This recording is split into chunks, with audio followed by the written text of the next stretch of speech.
يا ترى هيحصل ايه لو ولعت في عود كبريت وجيت حطيته على سطح الميه؟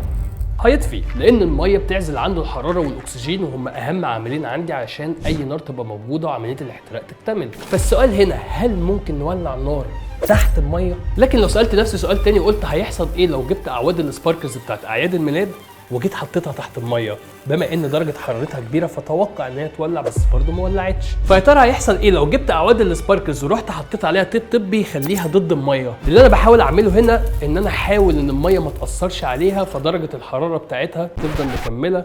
لكنها فشلت من اول مره. تاني،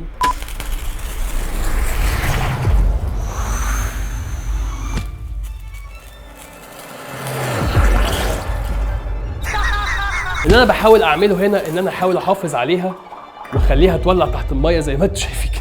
اللي حصل زي ما انتم شايفين ان السباركلز ولعت بشكل كبير جدا، واول ما حطيتها في الميه بدات النار تزيد اكتر وولعت فوق الميه وفضلت مولعه تحت الميه، لان درجه الحراره كانت كافيه ان هي تولع.